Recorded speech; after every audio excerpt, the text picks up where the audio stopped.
Good evening, sir. First of all, I must appreciate that you had come all the way down to Kerala for the first time and talking against terrorism. That's my first thing that I have to say. Secondly, with all due respect, my name is Matthew and I am an IT professional. With all due respect, your presentation was fantastic, but there was only one side of the text to it, the old subject to it. I mean, there are verses in Surah 2 and verses in Surah 9. You have a lot of verses there. And I'm someone who lived in the Gulf. And I know what is happening between the Shias and the Sunnis. And we all know what is happening nowadays in Syria. You were silent on all of this. You were silent on the surahs. But you did bring out an ayat which says about saving innocent life. But you have more than 100 verses asking for jihad in the name of Allah for the cause of all of this. So that would be one question. The second question would be to have a healthy debate. Only one question. Yeah, finished. I would finish this. I know you're a world-class debater. So would you be interested to debate the Sakshi apologetics on the same topic? Thank you. Brother, I have asked a question and a request. I don't defeat and fight the people I have already defeated. Jerry Thomas, his video is there. Yeah. And watch the video, you will know the outcome of what happened to the Sakshi people. But one thing, Christians are real patient and perseverant people. And this is what Muhammad Sallallahu taught us about you. Our Prophet Sallallahu said, in the last days, the Romans will succeed over the Muslims for a time period. The Sahaba said, why, O Prophet? Will the number of the Muslims be lesser than 313? Because in the battle of Badr, the Prophet Sallallahu and his companions were 313 and the enemy was more than 1,000. But still they won the battle. So they asked, will the Muslims be less than 313? So the Prophet Sallallahu said, no. They will be many in number. But the Christians have a nature. They are not just patient, they are perseverant. Once they get defeated, they don't sit down. They come back again, let's do it again. They come back again, let's do it again. But see, after winning, I don't want to do it again and again because it doesn't look nice again and again doing the same thing. See, what is there to debate on this subject? On this subject, what do you mean by this subject? See, if you say subject of terrorism, I already said in my talk unanimously, the great people of the world like Jesus Christ, Moses, they condemn terrorism.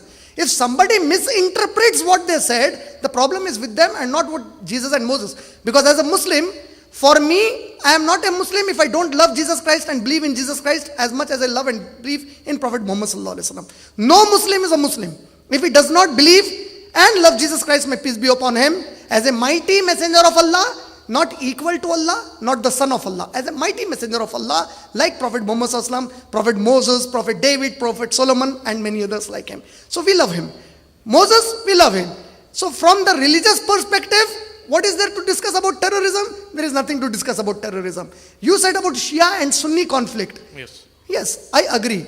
See, I always tell the people in India, the partition of India, Pakistan and India, the partition happened not because of the Sunni Muslims, but unfortunately the Sunni Muslims of Pakistan, they were following Jinnah, a non-Sunni Muslim. He was a non-Sunni Muslim. In Bangladesh, what happened? 1971, all the massacre that the Pakistani army did of the Bangladeshis. How did the politics of Jinnah go? A non-Sunni Muslim Jinnah, what did he do?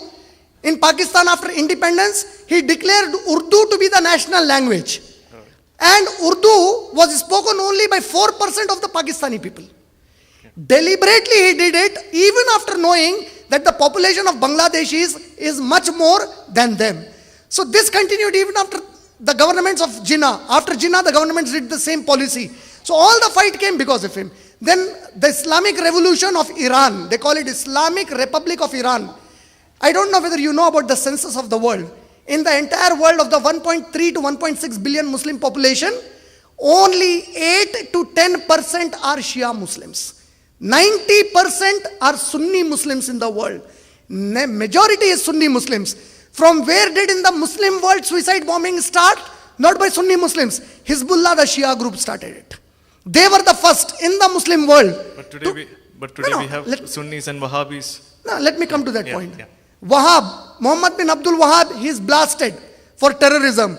How many of the people actually know his history? He lived between 1703 to 1792. He was the person in whose time the Shias, the Persian Shias, who were very happily enjoying their life in Makkah, Medina and that region, they suffered a major blow through him. Since then, they blasphemed Muhammad bin Abdul Wahab against everything and they made the world believe with it. Today, do you know, did you ever hear the name of Joyce Al-Karim? You heard her name? No. Joyce Al-Karim is a reporter working for Al Hayat Arabic newspaper in London. Okay. She recently published an article quoting FBI source, Federal Bureau of Investigation source. She quoted the source and she said, after Osama bin Laden, the top 3 leaders of Al-Qaeda, they lived in Iran, and it is very complicating. The FBI says it is very complicating to understand the relationship between Al-Qaeda members and the Iranian government. And from Iran, living in Iran, the Al-Qaeda members, they sent a lot of fund to Al-Qaeda agents outside Iran.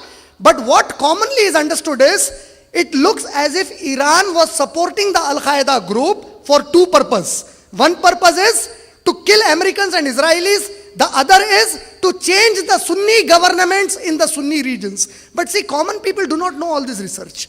In other words, the Shia. See, as far as the Sunni Muslims are concerned, see, it's like this. There is some person who says, I love Jesus Christ a lot, but he is abusing Mother Mary. Would you accept him as a good Christian?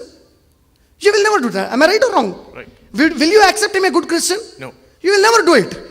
Similarly, what we Muslims are saying is, if you truly love Muhammad sallallahu alaihi wasallam, we tell to a Shia friend, if you truly love Muhammad sallallahu alaihi wasallam, how can you abuse Aisha radhiyallahu ta'ala anha, the wife of Prophet Muhammad sallallahu alaihi wasallam? If you truly love Muhammad sallallahu alaihi wasallam, how can you abuse the first 3 caliphs, Abu Bakr, Umar and Usman radhiyallahu ta'ala anhu, whereas you revere Ali radhiyallahu ta'ala anhu, the 4th caliph, and the 4th caliph in his life, he was happily living with these 3 people. He lived happily with them. Now you come up with a problem. So who is creating all the problem in the Sunni world? If you are an honest Christian, I'm not talking about human being. If you are an honest Christian, being Matthew with the name of the disciple of Jesus Christ, if you are honest, you can easily understand the problem in the Sunni world was brought by these people who are non-Sunnis.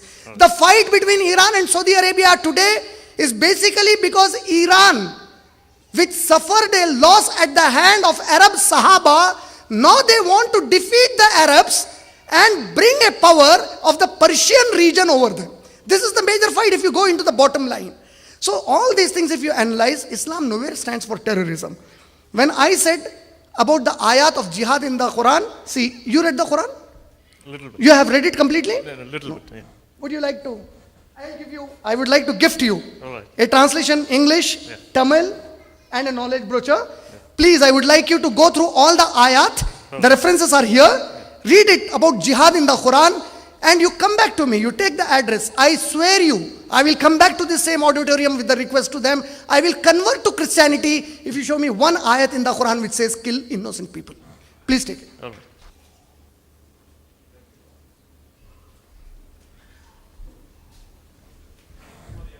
Thank you.